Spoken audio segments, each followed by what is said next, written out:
setting up in here, and the really weird thing is that there's a long delay in what I'm seeing. So I hope that it's not that way for you guys, but from what I can see inside the portal, it looks like the stream itself has a pretty good, it says it's in excellent condition.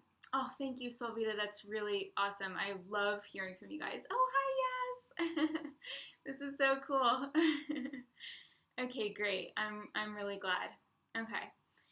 So, I wanted to kind of start just with a little bit of checking in because I can't believe it's been almost a month since we did our last live call. And I wanted to see if anybody wants to share if you've been doing any rituals for yourself, if you've been doing any ceremony. I'd love to hear about it. If you feel comfortable sharing, that would be great.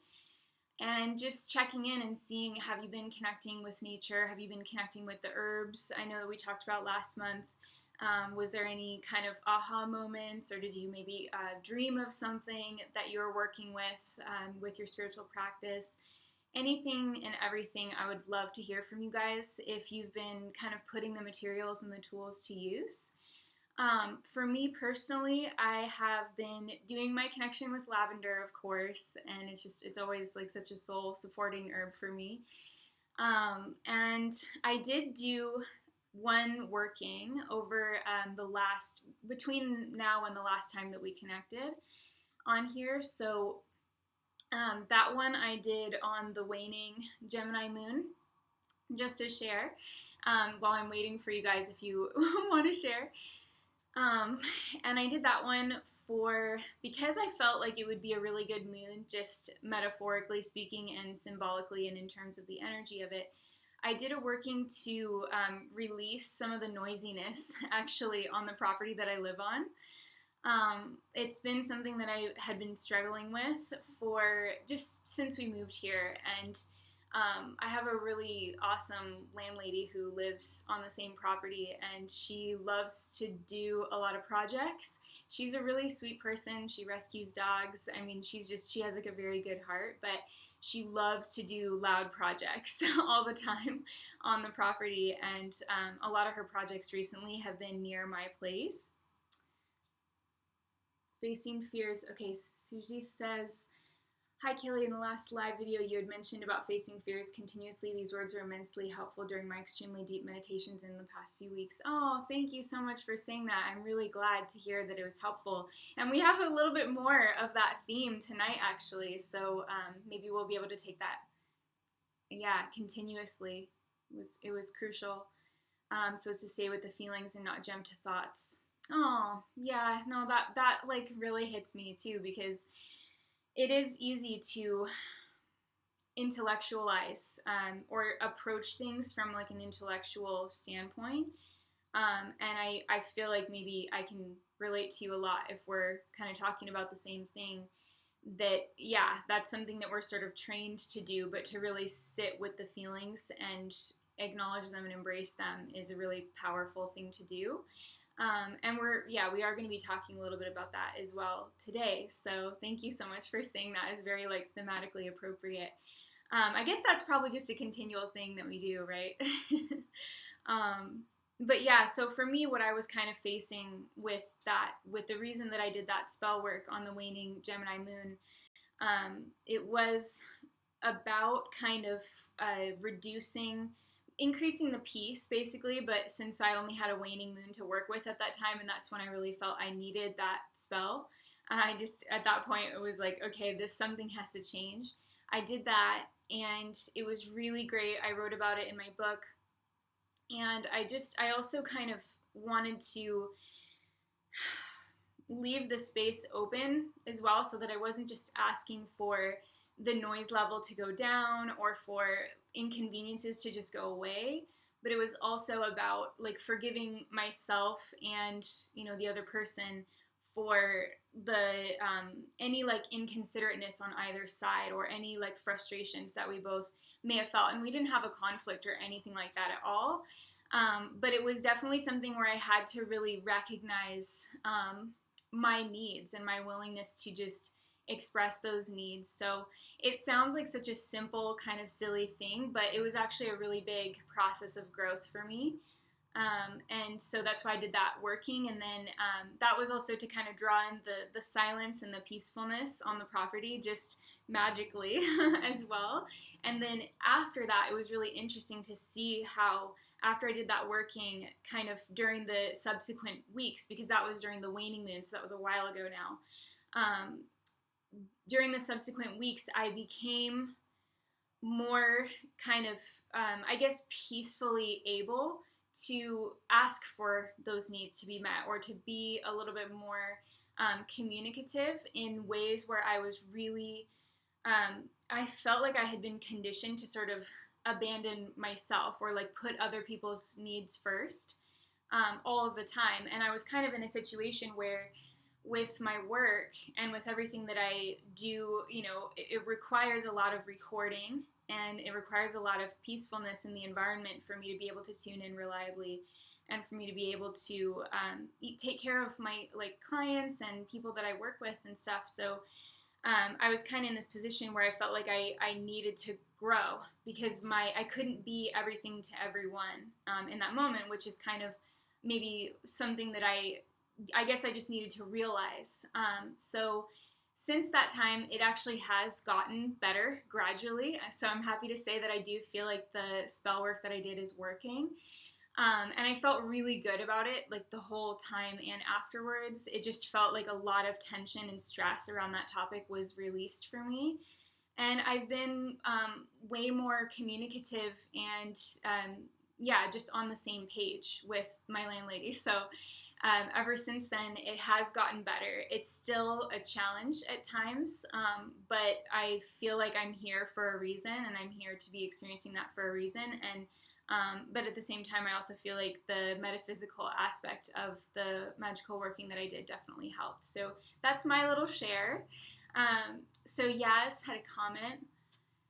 Okay, so she says, we said a word for our ritual last time, and mine was connect, and I wanted to try to connect more with my guides and write more in my journal about my spiritual journey, so I've been trying to do that.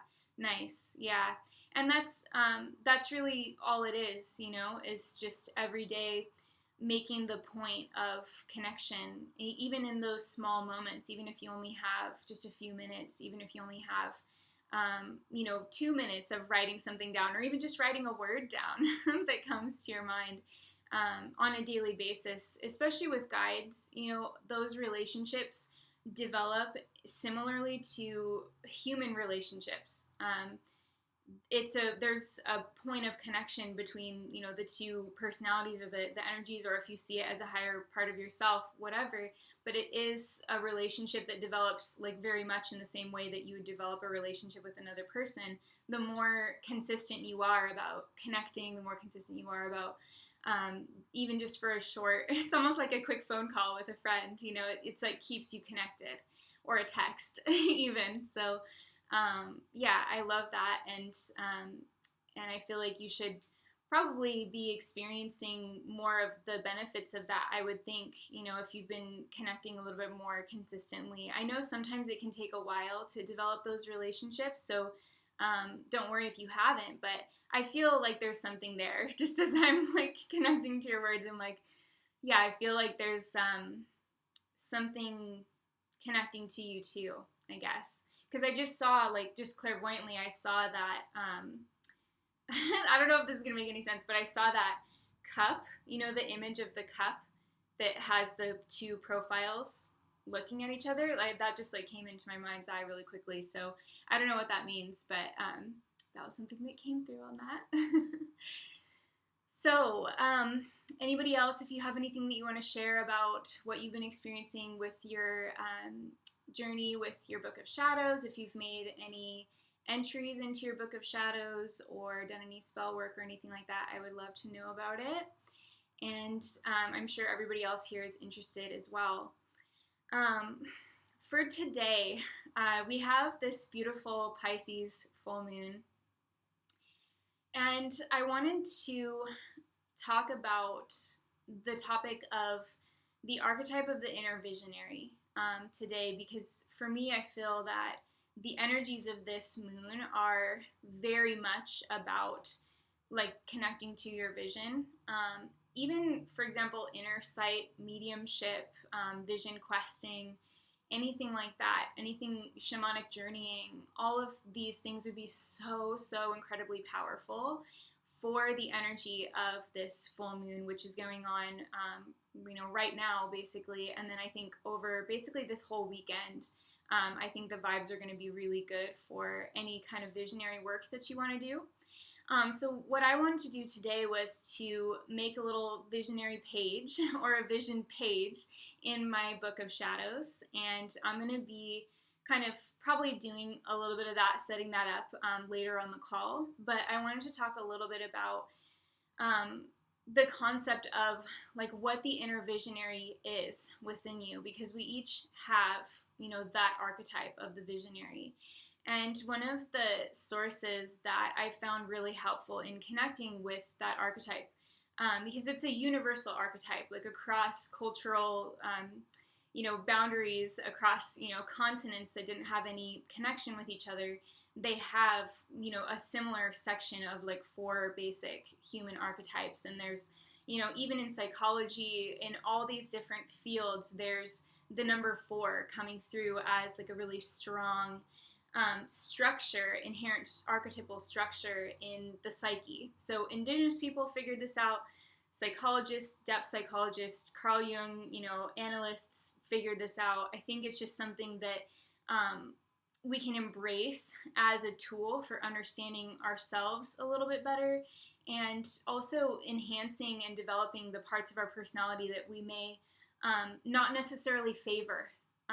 This is something that is very much like a focal point of, for example, Carl Jung's work, which he talks about like the 4 functions of the psyche. And a lot of times the process of individuation, which is the process of maturing the personality and really becoming the full potential, of yourself on a spiritual level, a lot of times what that involves is also inherent to the quaternity, which is the 4 parts.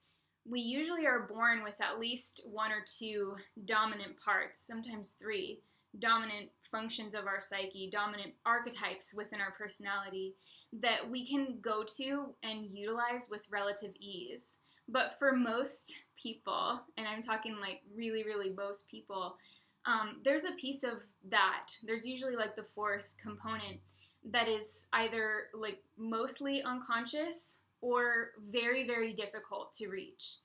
And so the process of individuation becomes about strengthening that 4th part. And everybody's going to have it a little different. We're all unique and we all have parts of everything and we're all totally unique. So it's not to say that we can predict everything about a personality based on this, but it really is what I've found, like as far as maturation and becoming a more mature version of ourselves really does involve accessing that kind of part of ourselves that we don't necessarily go to immediately, or that is the more difficult part of our personality, whether it's because it got conditioned out of us at an early age, or we just naturally don't have a lot of that in terms of how we express ourselves. So I'll just share a little bit about this from the book, The Fourfold Way, which is by Angela Sarayan.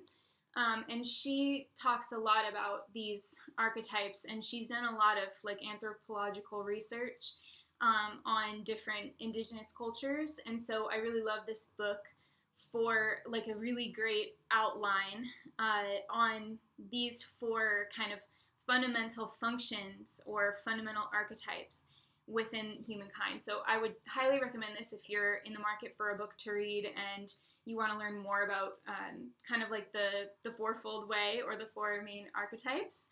But she calls them the warrior, the teacher, the healer, and the visionary. And I've applied this wisdom, that's processed in this book, but it's actually a universal concept. I've applied this in so many different ways in my life with amazing results. So we will definitely be going through each of these archetypes whenever the astrology kind of fits it. So I guess that's kind of my approach with this is like whenever the energies seem right for exploring one of these, then we're going to dive deeper into it. And today we're going to be doing the visionary. So the visionary in this book, she talks about the visionary being kind of like the seer. And this is a very watery moon, and I think some cultures associate the visionary with the element of fire or air, but to me it feels very watery, and it feels very Neptunian and Piscean in this particular context. So in terms of recognizing kind of the importance of having an active inner visionary, your visionary aspect is really how you create. Your inner visionary is the part of you that sees and senses and feels what is true. And that's a little bit of a radical, I guess, way of looking at it, but it's about really seeing and feeling and acknowledging your truth and surrendering to that truth in the moment. And all like spiritual creation, like all creation that doesn't come from desperation or more of like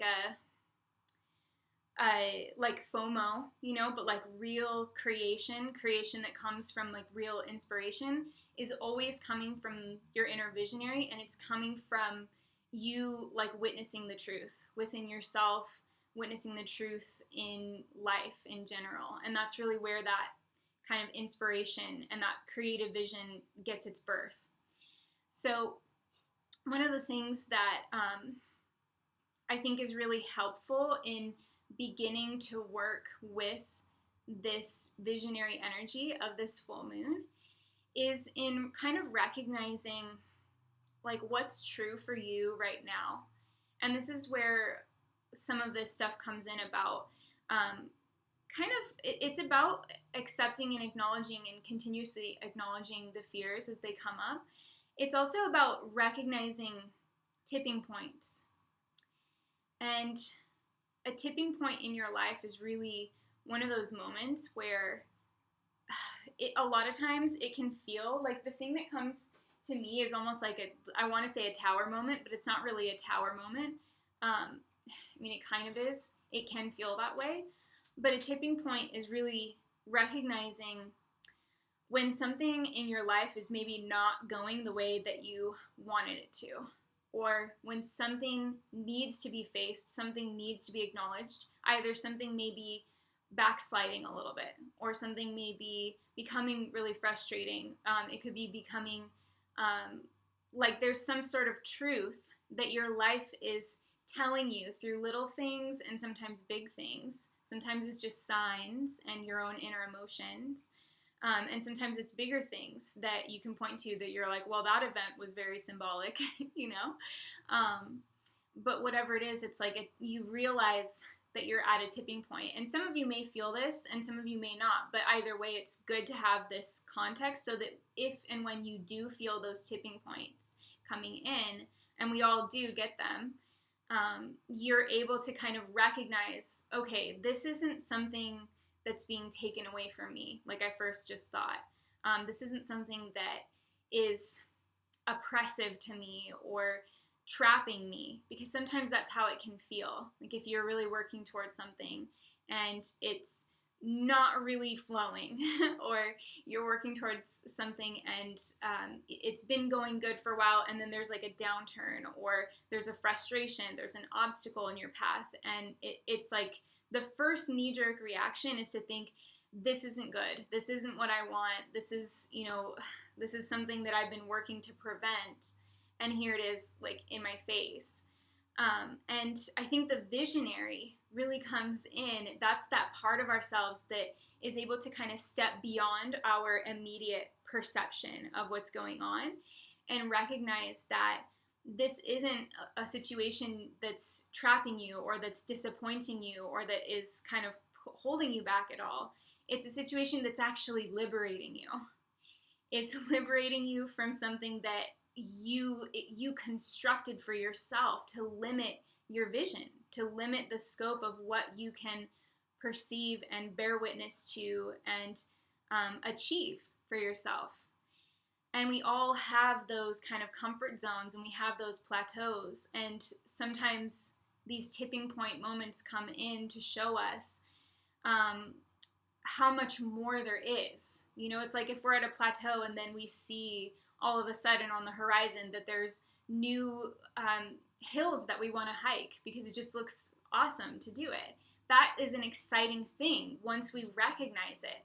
Once we stop looking at it like, oh, here's an obstacle that I have to climb, or here's an obstacle that I have to overcome, it's like you see it from the other perspective. You see like, wow, that's a new height like that I can achieve. That's something that will get me out of my own conditioning that I've done to myself to keep myself kind of in the need for approval, or in the need for acceptance, in the need for love, and therefore putting other people's expectations above my truth.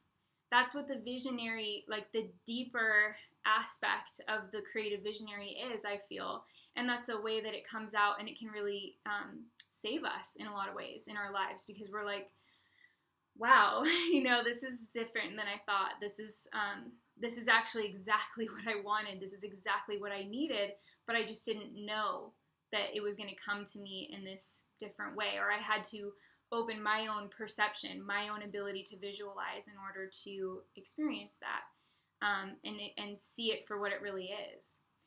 So I feel like this moon in Pisces is really great for that, partly because for me, when I think about kind of the path of a Pisces person, or like somebody who has a lot of Pisces in their chart and in their personality, the word surrender comes to mind. It's like, and if you're a Pisces, if you have a lot of Pisces, I feel like you're probably going to know exactly what I'm talking about. It's like your path is so much about surrendering to how you really feel in any given moment, and surrendering to maybe that higher vision that you have, especially if you have Pisces in a significant angle or a lot of things in Pisces in your chart. It's about surrendering to the inbuilt path, and the way that you a lot of times are able to like witness what that path is and what it looks like and what it means for you is by that sense of authenticity and truth telling with self, which is the visionary. It's activating the visionary. So I hope this is making sense.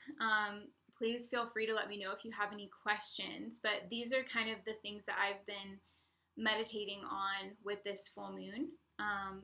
And I think one of the ways that you could really find useful to connecting with that inner vision, first of all, would be to recognize what areas of your life that are like points of frustration for you, recognizing how those are actually probably liberating you in some way or asking you to expand in some way. And then secondly, to also work with this process of activating your inner eye and your inner sight. So one of the ways that I like to do this is through drumming meditation, shamanic drumming meditation. And some of you guys will know because I've recommended these before. But a really great tool that I'm going to suggest, and I couldn't, unfortunately, I was thinking about doing this on the live stream, but I tried it out a little bit and the music aspect wasn't necessarily translating well because it seemed like it was pausing a lot. So I don't think the quality was as great or would be like what I would want it to be. But maybe this is something good for you to try on your own, maybe after this session is over, and maybe even just later on or tomorrow as well, is to use the shamanic drumming. And there's a really great one that I recommend on YouTube. It's called Michael Harner. He's the musical artist that makes them. And he has, for free on YouTube, there's 15-minute long sessions you can do, there's 30-minute long sessions, and there's an hour-long session. And I'm definitely going to do one later to work with my inner visionary. But I think that this could be something that really gets you in touch with that inner sight and that inner acknowledgement of like your spiritual truth right now. And so basically the practice is you just take some headphones, get comfortable, maybe lay somewhere in low light, like if you have a night light or something, and then you can shut all the doors and windows so your bedroom is sort of like mildly dark, and then just put on one of those and just allow whatever comes to you to just be. So as you kind of go into a trance state, there's a specific drum beat that will put you more into like a state of open-minded trance. And that's why indigenous people around the world actually use the same drum beat. Like it's the same cadence. It's like the same speed, which is also really fascinating that people all around the world who didn't have connection with each other figured out how to activate that inner vision with sound and rhythm. And that's also so Piscean, you know, like the Pisces are, they just, music is so transformative for them. So I feel like this is going to be a really great tool for you to do. So I really hope that you try it sometime tonight or maybe this weekend, even just a 15-minute one, like I said, and then record in your book of shadows what comes through. You can even think about a question, for example, that you have in your life before you start your drum meditation. So, for example, if you're struggling with something in a relationship, you can, write a little bit about that in your book of shadows or your journal first. And then whatever the ultimate question is, when it's boiled down to the core, that's what you can go into your drum beat session with the intention that you're going to explore that within yourself. And you can take yourself on a little journey. And I really feel that this will help you activate and utilize the visionary energy of this full moon in Pisces. So I'd love to hear from you guys by email or maybe on the next call or something if you have, if you do go through with this exercise that I'm giving you or this homework that I'm giving you. And I would have loved to do it together, like I said, but the beat wasn't always consistent. And because you kind of need that cadence, you need that regular rhythm to kind of put you in that visionary state, that I just felt like it wouldn't really work on the live stream. But we will go through a little meditation now. So anybody, if you have any questions or feedback, please let me know in the chat. Just want to kind of get settled because we just covered a lot. Just covered a lot of the themes and the overall energy of this moon. So it's just coming back to your roots, feeling where you are in this moment. And we're gonna just kind of gently explore connecting to the 4 directions internally. And also we're going to be setting that really beautiful intention of surrender, if that feels good to you, of surrender to what is true for you right now. Especially if you've been feeling a little bit confused, because one thing about this moon is that it can bring in a little bit of a feeling of, there can be excitement, but there can also be a sense of, wait, what am I doing? And that's very much that kind of expanded Piscean energy, right? It's not necessarily about looking at all the tiny details, but it's more about feeling into the overall kind of truth. So sometimes when we have this moon with Neptune, it's going to be more about connecting on a heart-based level with ourself, with our higher self, with our genuine, honest truth, and being willing to communicate that so that we're not abandoning ourselves. Because that, like Angela Sarayan talks about in her book, The Fourfold Way, self-abandonment is the shadow aspect of the visionary. And when we're abandoning ourselves, usually it's us not telling the truth or not being honest with ourselves because we feel like we need to keep the peace, or because we need to deny our needs, like I had. We need to put everything else like ahead of our own well-being, or we feel the need to maybe be loved and approved of. And all of these things are very human. It's not a bad thing, but it's important to recognize that if you're engaging with that energy or that fear of having to, that if being honest with yourself really about what you really want, or being honest in some area of your life about what you really need, or in any situation, then you're not operating at your full creative potential.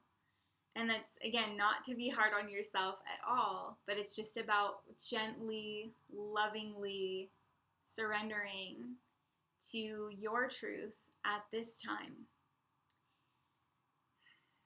And even if that feels like scary in certain ways, that's why this is an ancient teaching, because it's a very human thing that we deal with. So I want to connect to our 4 directions internally. And I feel like we could use a really nice dose of just self-love with this moon. So let's just connect to our hearts. You can close your eyes when you're ready. Sometimes putting a hand on your heart really helps.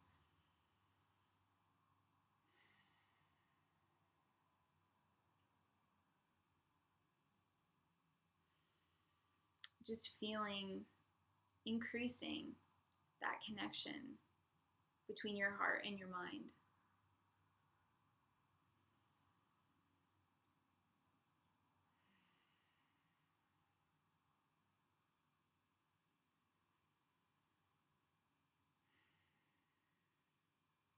And when you do this, you are literally creating a connection physically with your heart.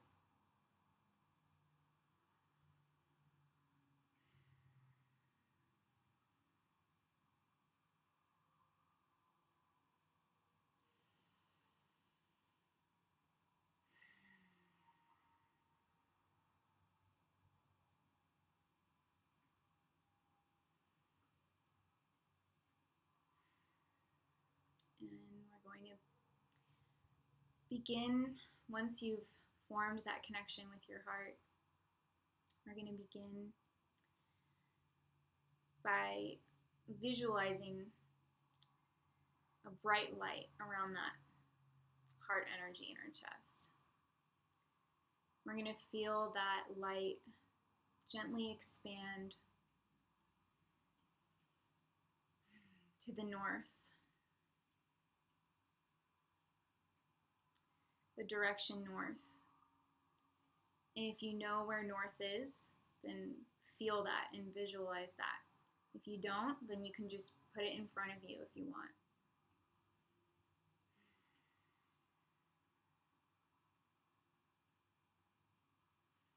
I'm facing north, so it's in front of me.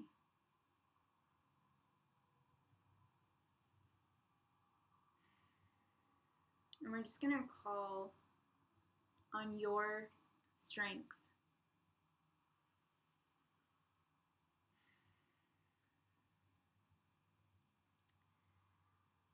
your wisdom, because the strength and wisdom is the gift of the north. It's the element of earth. It's a calm, quiet strength. Just feel your heart expanding in that direction.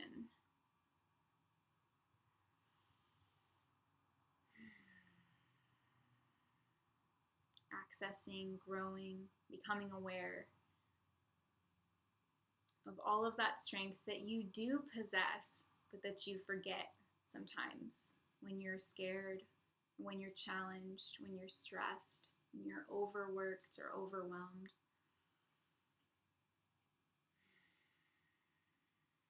And coming back to that strength and recognizing it as a fundamental part of you.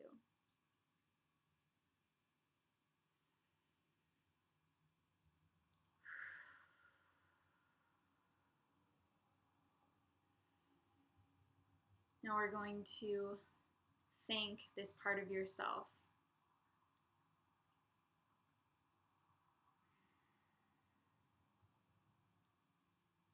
Thank your strength for being present with you.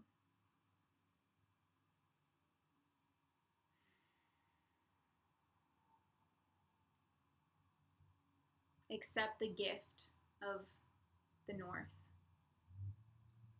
whatever that is. But it's a gift that needs to be used for your benefit and for the benefit of others, for the world.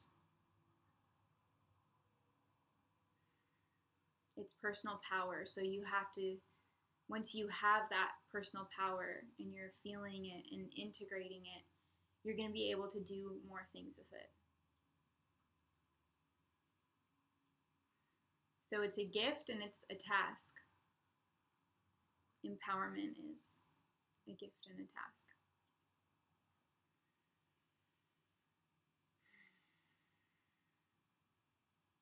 So thank the North. And we're going to go to the East.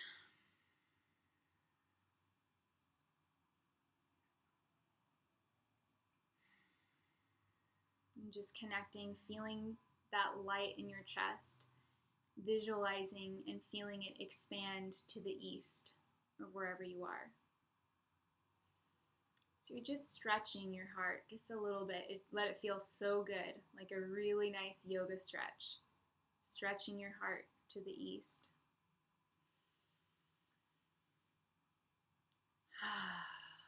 The east is the element of air.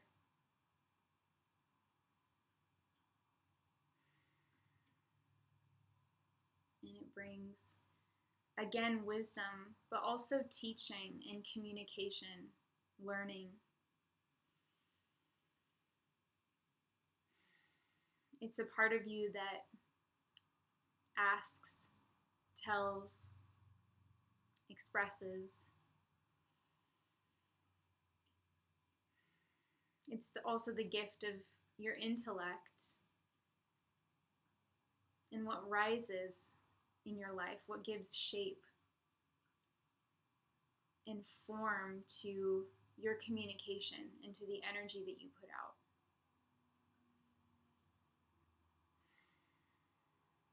So just calling on the wise teacher within you.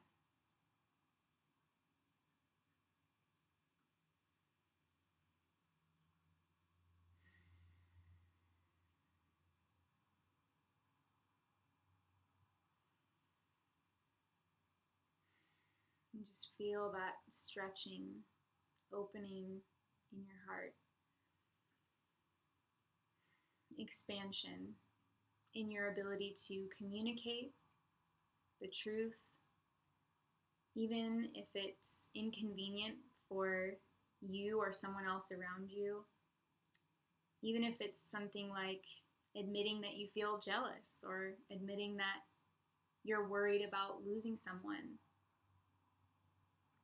Whatever it is, just the East gives you the gift of being able to communicate that clearly and honestly and in a non-judgmental way. And this is also a big part of the visionary.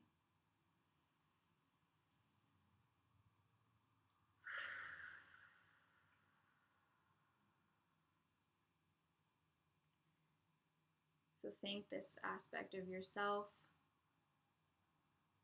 the intellect, the communicator,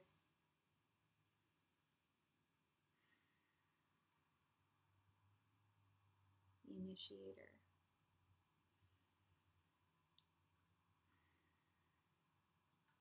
And accept the gift of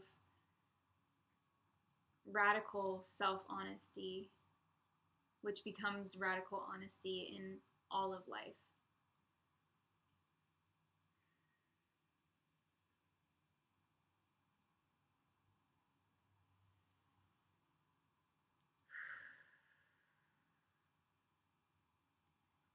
Now let's turn our attention to the south and the element of fire, and feel your heart expanding in the direction of south.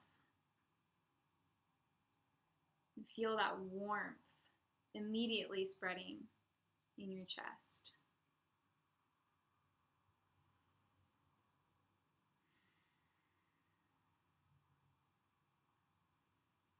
This is your vitality. It's the gift of your physical energy, your physical body's energy.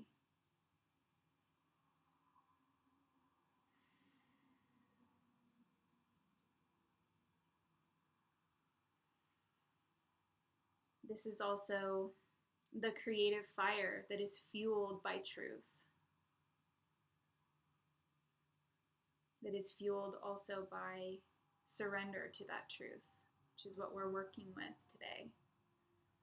Surrendering to your vision, your path, your truth at this time activates the fire, it activates the south. It rejuvenates your physical energy.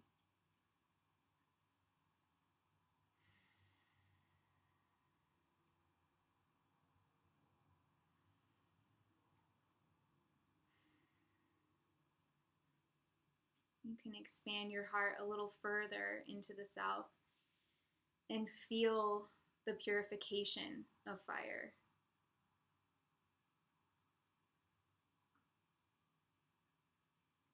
Feel everything that needs to be purified in your soul, in your heart, in your body, in your mind, especially.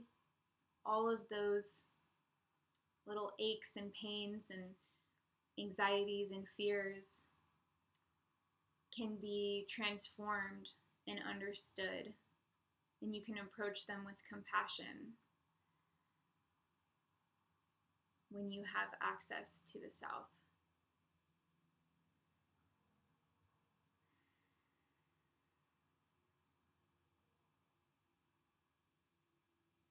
So just feel like the phoenix rising purified from the ashes.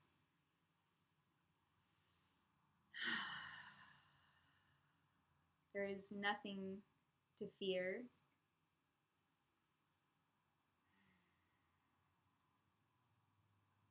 Because anything that you would worry about, anything that you'd have anxiety about,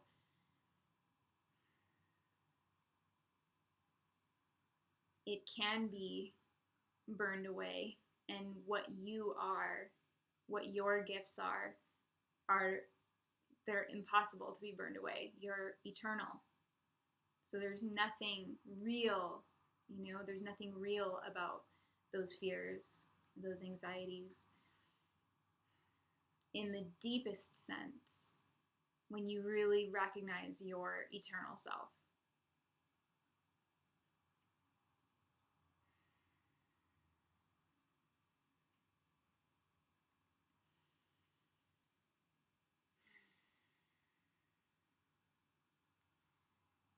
So let's thank the fire in you.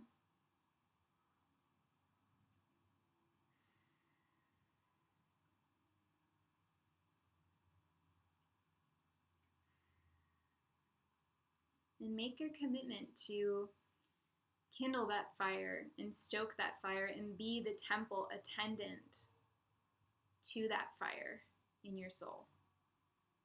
Be like the Tibetan temple attendant that stokes that flame day and night throughout the seasons, quietly tending to that spiritual flame, that eternal part. Bring that. Be the tender of your fire.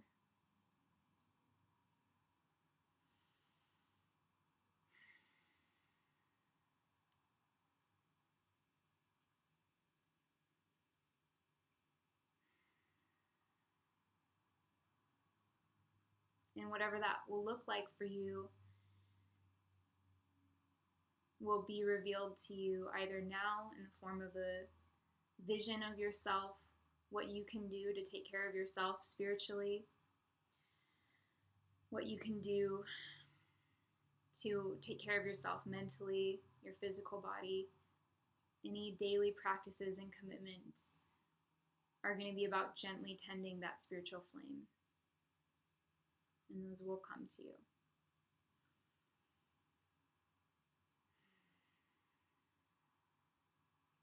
So make that acknowledgement and that agreement with yourself to be that tender. Thank the fire.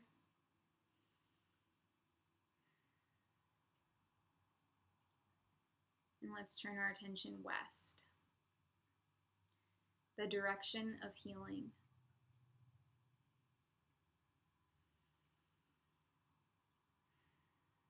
The inner aspect, the vulnerable aspect of this visionary part of you. The west is the element of water, so it's really important right now. With this full moon, has a very watery energy to it. So there could be a deep well of healing that can take place for you right now.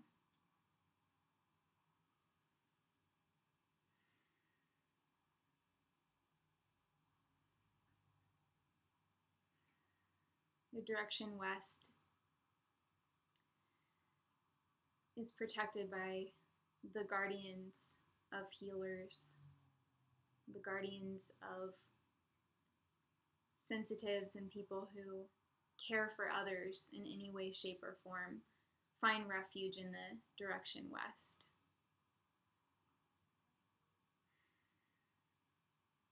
It's a gentler purification than that of fire, and it's soothing after the purification of fire that we've just done.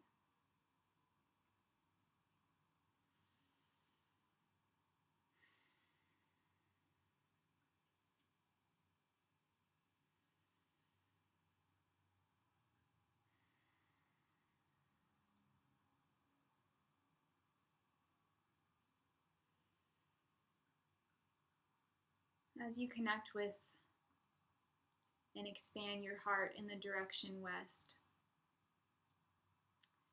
feel that light in your heart expanding past your shoulder, reaching outward, expanding the energy.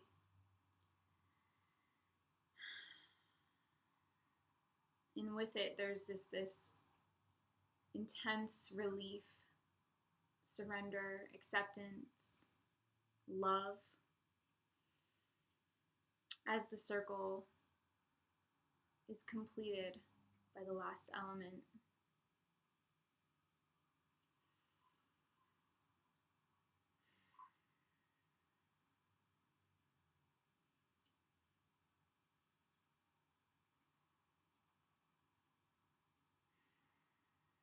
I'm seeing like a dam breaking. And there's so much relief with that. It's like something that's been holding the water back, maybe, or at least a section of the water just falling apart, and seeing that white rushing water coming down over a landscape, a parched landscape that badly needs it. And it's so healing and moistening. And this is feeling the power to heal within yourself, because so often we project that or we express it to others, but how often do we really turn genuinely to our own healing, to our own deepest truth, and feel it viscerally like we are right now?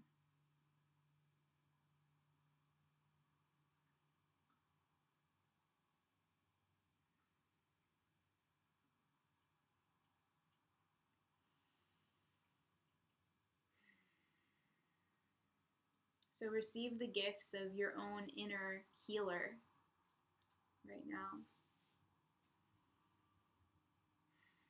And that may come in the form of a gentle self-awareness, acknowledgement of your effort, recognition of your inherent spiritual beauty and perfection.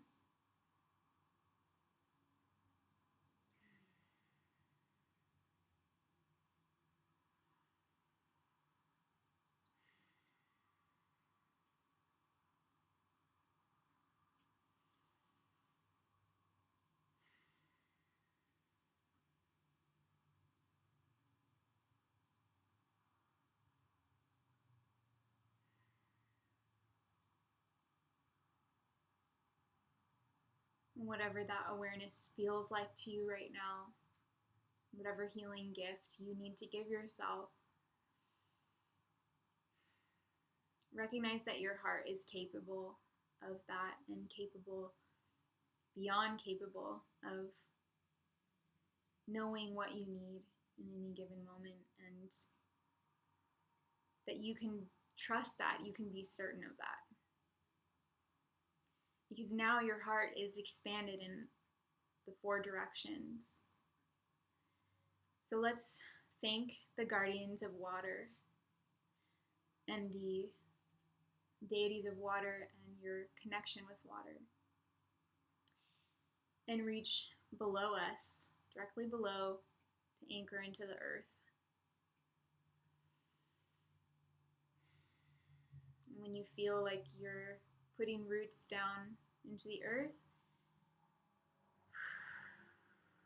expand your heart downward in that direction, bringing that light of your heart down past your solar plexus, past your hips. Reach it down all the way into the floor. You're expanding your energy, you're expanding your field.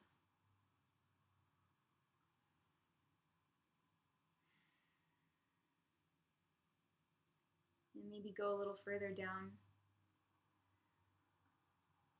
a few feet below the earth.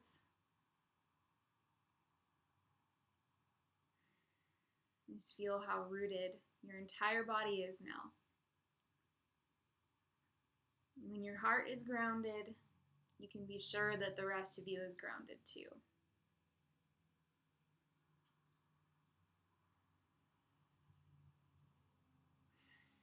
And feel the gift of always being supported, no matter what.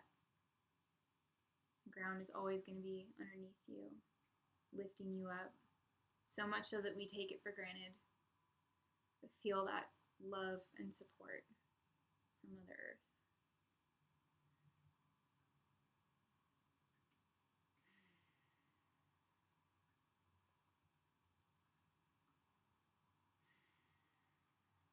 Thank the earth.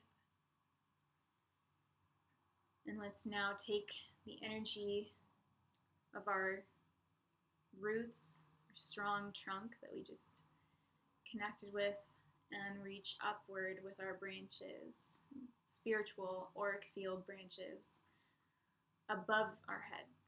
Reach that energy starting from your heart, the light in your heart, in your chest. And reach it upward past your face. As it moves up, just relaxing every muscle even more. Expanding your energy up, few feet above your head.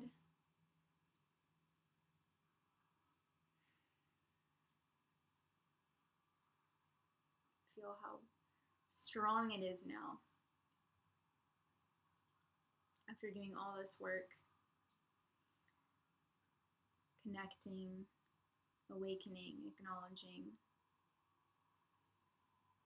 And maybe you can reach higher, up to the ceiling in your room, and higher still, just wherever you want to go with it.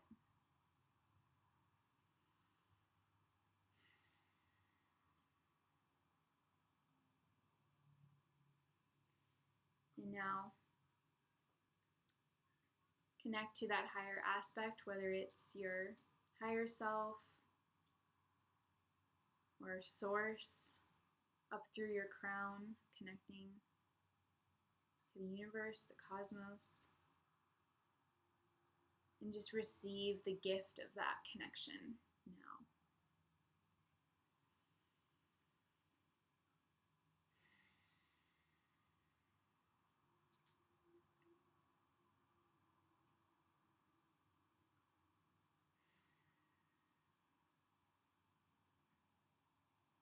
And whatever that looks like to you,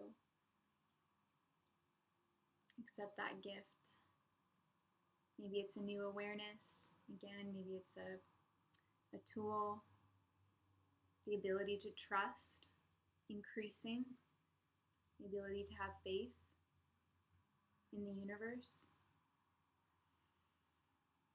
Could be a increased claircognizance, clairvoyance, clairsentience, stronger connection with your intuition.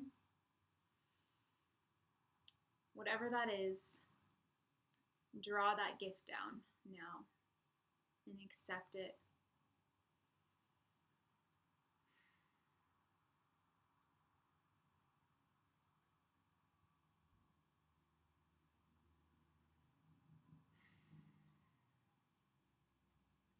You can take your other hand and place it over your heart if you've had one like me this whole time. And just take a moment to thank your spirit for showing up today, participating in this whole meditation if you have. Thank yourself for doing this work. This is a commitment. This is time spent connecting to you. So thank yourself for doing this. That's the gift you gave to you.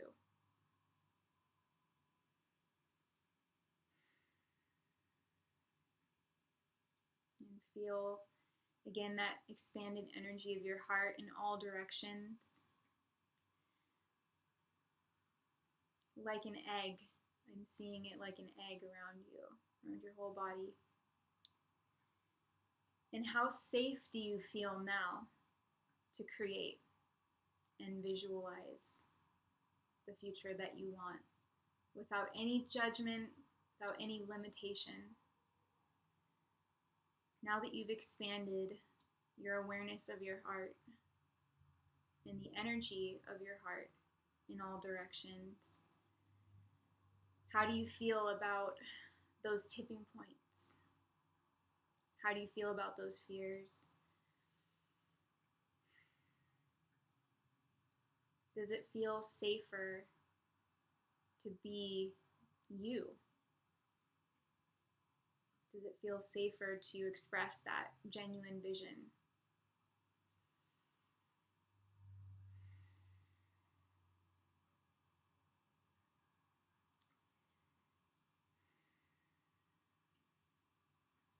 Do you feel like if there have been any issues of self-abandonment, that you've come back to yourself now?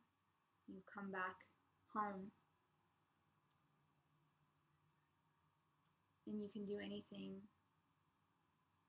when you're in that rooted place with yourself. Do you feel that?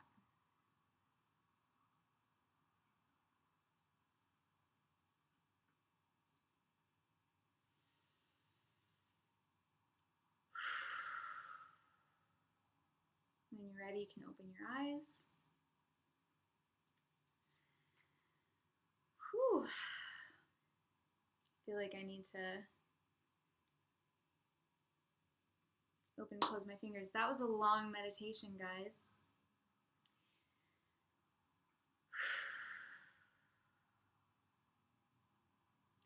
So I'd love to hear from you if you want to share anything from that session, if anything came up for you at all, if it made sense or worked at all for you.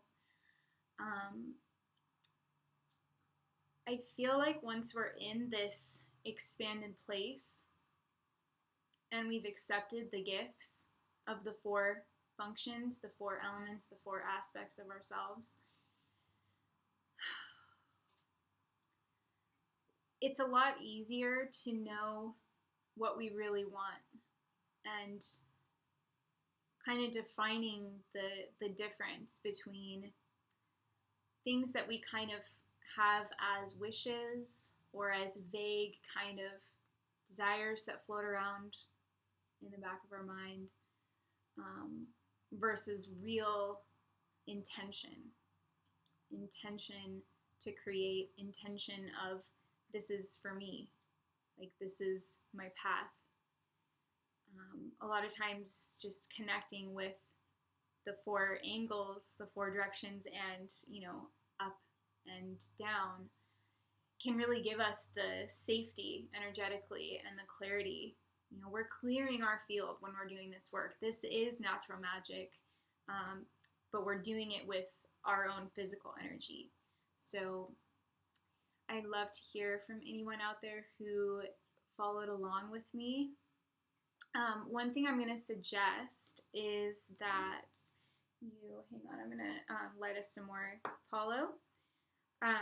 Is since you just did that, it's important right now to write down the gifts that you received in the meditation. So, for example, what did you get when you tuned into the north within yourself and you expanded your heart in that direction? What it came to you when you connected to the east and you expanded your heart in that direction? For me, I received a couple of symbols and signs. From above, I received, it was like an open eye. So that feels to me like a heightened ability to see the truth and see, and like perception, I guess. That's what it felt like to me, is just an increase in my perception. And fire, the south, was really strong for me. And I felt that there was a lot about kind of like the ease of tending my spiritual fire. I feel like that came through a lot for me when I was connecting with the south. Like that it's easy to keep the fire going, that it's simple and it's a humble thing to do, to continually stoke your fire. Aw, Solvita, thank you so much for saying that. I'm really glad that it was powerful for you. And yeah, I'm so grateful to hear that. Really. Thanks for saying that. Yeah, I feel like this is one approach to wholeness. One approach. I think there's a lot of ways that we can individuate, because it happens for people. The individuation process happens for people even when they're not into psychology or natural magic or the elements. It happens naturally just when we approach our lives asking to be connected with wisdom, asking to be connected with our higher truth, and proceeding, doing our best. It's a natural thing that happens. but I feel like there's something that really draws me to working with it in this way, because I feel like we're able, when we work with the four elements and the four directions, and with building up that egg, around ourselves, expanding our heart, it's like we're able to just do it more directly, and we can work on our, I don't know if I want to say work, but it's like we're just directly having that intention. There's something really, I don't know, for me, I'm drawn to it. So I'm really glad to know that it's helpful. Yaz says, was this meditation only for the full moon in Pisces? I want to watch back again when my house is much more quiet in a few days to see what I can receive. Absolutely. Yes, you can do this meditation anytime. This is this was a meditation that I felt could help us visualize and access the visionary aspect of the Pisces moon energy with Neptune. But this is absolutely a meditation that you could do anytime. And actually, now that I'm kind of listening to what's behind your comment, I think that's actually a really good point. So maybe I will, after I get the recording, I'm going to send the recording out immediately, but YouTube has a download function, or I can use a different program. And what you're saying is making me realize that I need to download this and crop just the meditation part, so that if any of you guys want to come back to it, you can always do that. And you won't have to, tune into all the moon in Pisces stuff if it's not relevant, but that's a really good point. Thank you for saying that, because I didn't think about that. So I feel like for me, once I'm in this expanded energy, like I said, it's a lot easier to know what's right for me and what I really genuinely want and what I really genuinely care about. That's not just like an idea, like, oh, or a wish, or like, I would like to do that. But when I do meditations like this, I feel so much clarity afterwards about what I really want to put time and energy into, or I feel less conflicted maybe about just recognizing, okay, this is something that I really do want. So that's why I feel like once we're in this expanded place, and maybe this will be too long to do all of this right in front of you, but that's why I wanted to just look at the vision boarding stuff. Oh, hang on, and I did want to check my email for questions, because I know some people don't have YouTube. So I'm not sure, because there's a delay. I don't know if you can see what I'm doing here. But once you're in this expanded state, and you could, like Yaz said, you can do this anytime. You could even lead yourself on a meditation like this. It's great to then, from that place, work on your vision page or your vision board. I like vision pages because, for me personally, vision boards in my past, the ones that I've made, have all been kind of large, and I haven't ever actually kept one forever, because I move around so much that I always kind of end up feeling like I don't have anywhere to put it, and it just ends up being difficult. So I end up just taking a picture of it after I make it, and I might keep it around for 6 months or a few months until I move again, and then I'm like, okay, I can't, and I want to make a new one. So one thing that I did start doing more of is just creating the vision pages like this in my Book of Shadows, and I will usually do some kind of meditation first to really get connected in my own energy, connected to the four aspects of myself, and then the spirit and the earth. And then, you can just do this, and you can keep this in your journal. And yes, it is going to make your journal a little bit more, like, it won't maybe close the same way depending on how tight the binding is on your Book of Shadows or your journal. But I personally don't mind if my books look a little bit like chunky, because there's glue and there's stickers and there's things in there.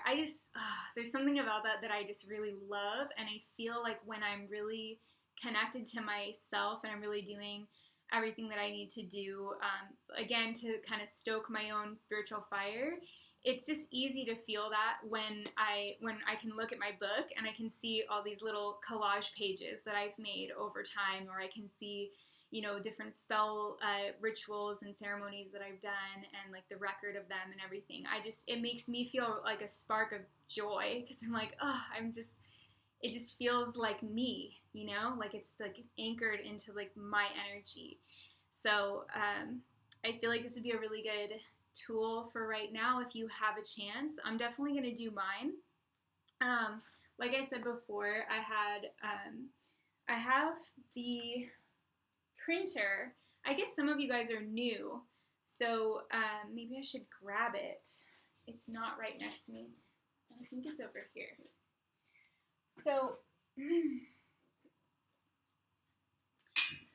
for my book, what I'm doing right now, and some of you guys will have seen this in the first email that I did, where I mentioned it, but I use this Canon mini printer, and it's really great. You don't need to buy any ink. It actually just it has like a way of imprinting on the paper itself, so you don't have to buy any ink, but it prints in color. So this actually was printed on this little printer, and it has a sticky back. So I put a link to this in the other email, but if you're new, you didn't see it. So when I send out the recording, I'll put another link to it if you're interested. But what I did for this one, because I don't have a color printer at home besides this little thing, my printer is usually, the one that I normally use is just black and white. I did splurge a little bit and print all of these pictures on here. And it's great because there's sticky back. So that's kind of how I just wanted to kind of start with this. And none of these other ones are stuck down yet. But I cut out just some pictures that I got of everything in here is symbolic, first of all. Nothing really in here is literal. It's all symbols of things that I want to bring into my life. So you can do it however you want to. You could print out if you wanted to, for example, manifest a home, or if your ultimate ideal vision for your life has to do with a specific place or a specific object, or maybe you need a new computer, you could print out a picture of the exact model that you need, or that you want, that you're aiming for, but you don't have it. You could do it like that. You could do it literally. This vision page that I'm working on, is just there. It's all symbols. It's all symbolic. Nothing in here is literal except this labradorite. I printed this out, and look how gorgeous the printing is on here. I mean, it really does look good, I think, for such a tiny printer. The reason that I have this here is I actually already have a palm stone of labradorite. I already work with this. Basically, anytime I do psychic work, I work with this palm stone of labradorite, and I really love it. I feel like it just has a great energy for me. So this is labradorite, if anybody's interested. The reason that I'm actually putting a labradorite sticker on here of the same kind of size, it's like a palm stone, is because this is a trick that I started doing with my vision pages. I don't know if anybody else does this. I haven't heard anybody else talk about it, but I like to sneak something in that I already have. Because it kind of just helps the whole feeling of that, you have all of these energies within you now. It kind of anchors that. And like I said, I don't know if that works on a technical scale because I haven't talked to anybody else who does that. But anytime I make a vision page now, I always put something that I already own, like a picture of something that I already own, or a desire that I had. Like before I got this, I actively was in the market for one. I was like, I want a labradorite palm stone. And I waited till I actually came into the energy with the right one. So this kind of represents my ability to dream and then create, dream and then create, dream, and then create. Like, that's the pattern that I want my subconscious mind to get comfortable with. So that's why I always put now one like picture of something that I already have or a desire that has already been met onto my vision page. And usually what I like to do, some of my other ones have been a little bit more like personal, so I don't really want to get out more of them right now. But with something like this, what I like to do generally is I'll write in the very center something like an affirmation of, my intention, something that solidifies what I really feel, or what I genuinely am calling in. Or sometimes I'll just write, like, so mote it be, which is a Wiccan phrase, a Wiccan saying, just that's like, let it be. If it's in the highest good, let it be. That's basically what that means to me. So I would write maybe in cursive, like, so mote it be. Or in the good of all, you could write something like that. Or even like, I surrender to my vision, or something, along lines, anything like that that kind of leaves it open and gives you the ability to kind of surrender to like what it is that you really want, and we just did all of that, connection just now, liberating yourself, freeing yourself from any perceptions that you may have about your life that make you feel trapped or make you feel like this tipping point or this frustration is not, it's taking you in the wrong direction or anything like that. It's like we just did the work of grounding and rooting to yourself and expanding to the parts of yourself that will make you whole. And when you are in that place, it's like your vision is active. So this is the best time to write down an affirmation, like I said, and then put together your pages. So for those of you who are participating along with me, I'll go ahead and I kind of stuck everything where I wanted it to go. And over here, I'm going to write more about my experience with this meditation because I want those things to all be connected. In this book, I want, my experience with it to be here and the gifts I received spiritually during my connections with the directions.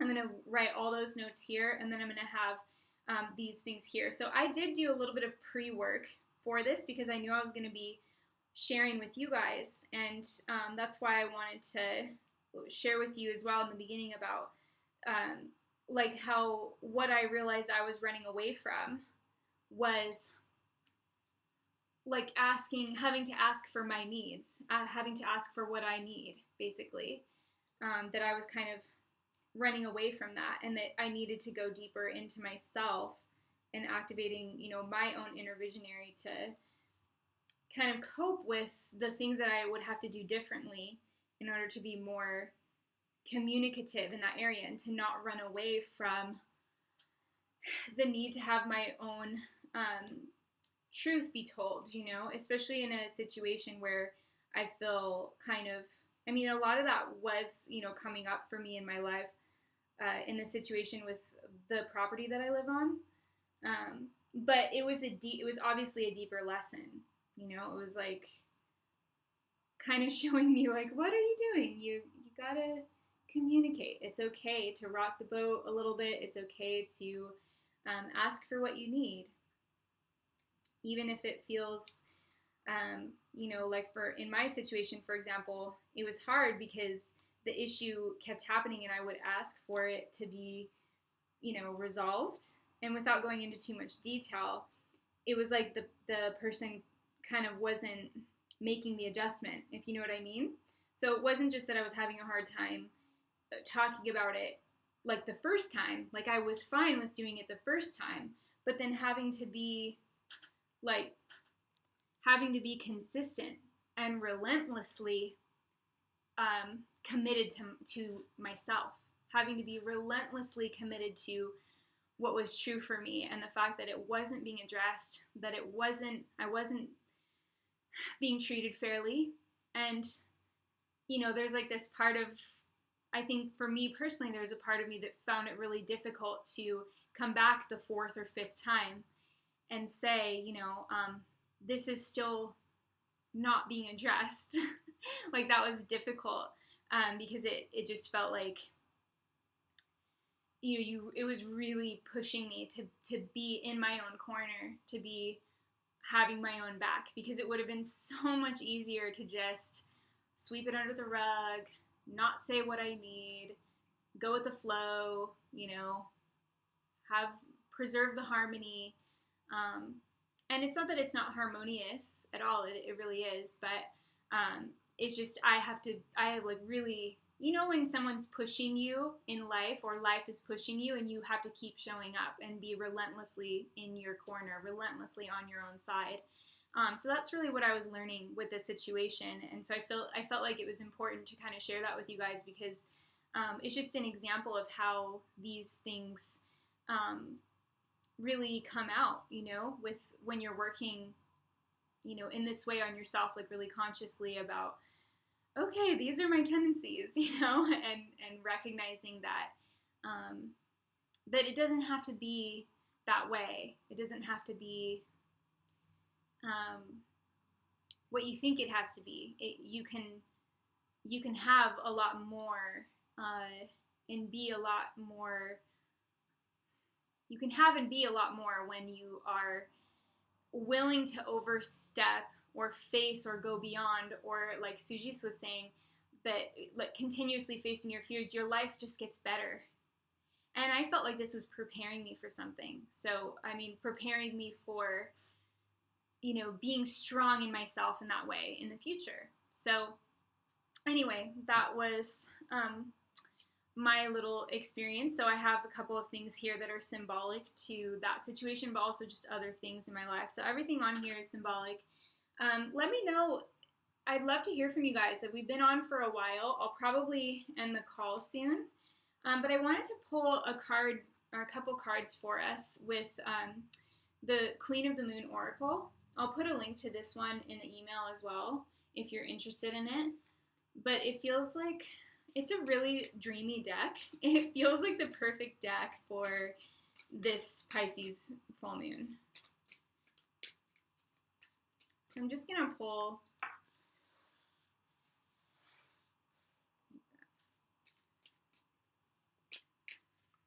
just a few cards as messages for us from Spirit. I'm going to ring some bells too, actually.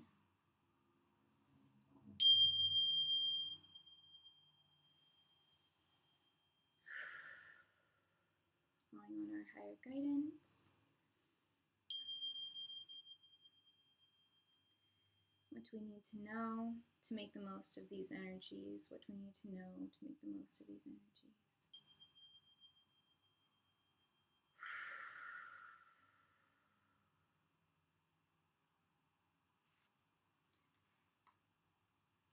Okay, so I think this is right.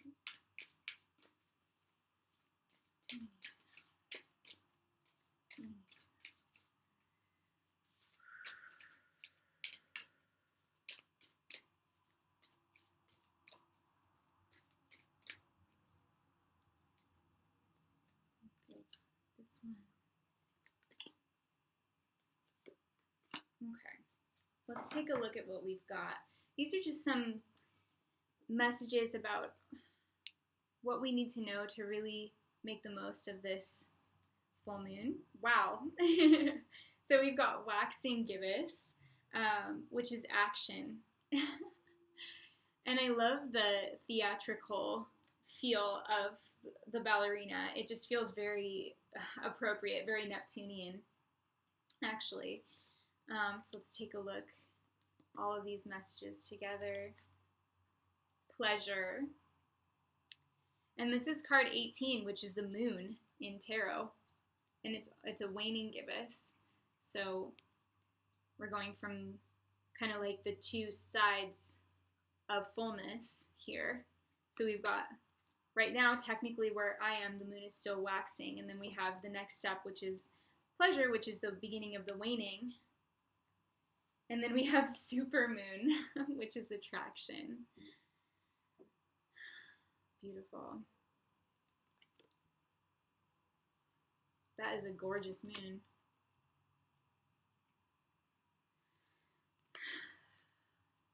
So what I get from these is that we need to take some action right now that will bring us pleasure. Right now, I feel like maybe this weekend it's really important to do something fun, especially after all of that visualization and work that we just did. I think it's going to be important to do something fun and maybe active, like an exercise or going outside, walking. Walking meditation is also really nourishing for the inner visionary. But something that gives you pleasure, something that kind of fills your cup right now, I think is really important. That's going to be the best use of this energy, is really whatever makes you feel good. And that brings me to this concept of the vision pages. This should feel fun to you. When you're making your vision board, it should be sparking joy like none other, you know? So if you're feeling like you're having a good time with it, I think that these cards are saying, do something like that, make your vision pages, or do something fun, maybe social as well. Anything that's going to be like really giving you pleasure and enjoyment is really important. And the cards are then saying that as a result of that, you're going to attract some really amazing energy to yourself by doing that, by just raising your own vibration through seeking joy, actively practicing joy, making space, time, and effort in your life for joy. You're going to start to attract things that make you feel like your vision is coming to life in whatever way it needs to for you, in whatever way that is going to be the most cosmically appropriate in your life. So I think it's pretty clear, actually. I think it's like a really, really clear, really beautiful reading is have some fun this weekend. Do something beautiful for yourself under this full moon. Maybe do your vision quest if you want, or like I said, with the shamanic journeying piece, or work on your vision board, or just do something was going to make you feel good. And prioritize that joy, and you will raise your vibration, and you will see that more of what you want is able to come to you when your field is stronger, when your heart energy is expanded like we did today. So, like Yaz said, I feel like the meditation and this session could apply to a lot of other time periods in our lives, but hopefully what came through today was helpful for you in terms of accessing and utilizing and working with this visionary energy of the Pisces full moon. If anybody has any things that you want to say or share, please do so now, and I'll check my email too. Because otherwise I think I'm going to hop off and finish putting together my board, maybe listen to some music. Like, listen to music, guys. It's going to be transformative right now for your meditations or any art that you're working on. Listen to some music, dance around, be in a place of enjoyment, I feel is really important. So yes, the name of the YouTube channel, it's actually not the channel, but it's the artist. I think the channel might have a different name, but if you type in Michael Harner, H-A-N or H-A-R-N-E-R is the last name, Harner, and then Michael, just regular spelling, Michael Harner. He's got the drum journey meditations, and you can do a 15-minute one, you can do 30 minutes or an hour. And I really love those. They're awesome.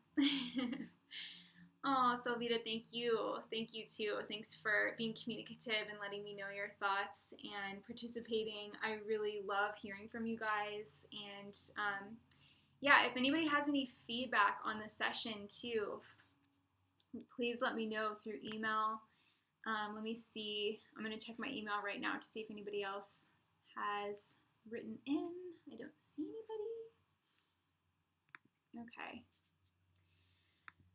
All right, guys. Well, thank you so much for being here. And please, again, feel free to write to me if you have any like aha moments, or if there's anything you want to send me a picture of your vision page. I would love to hear from you.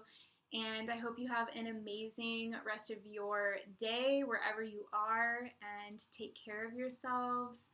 And I will talk to you next time. I think I'm planning to do, and I actually had a dream about it last night, so it's probably important. But I had a dream about doing our Mabon ritual. So I'm going to definitely be sending out like some information on that. I don't have the exact day planned. I have to look at my schedule. Oh, hey, Kayla. So glad you were able to listen in at work. Can't wait to do the meditation later. Oh, thank you. I'm really glad you were able to listen in too. Thank you so much. So yeah, I had a dream that I was collecting acorns for the Mabon holiday coming up when the sun moves into Libra.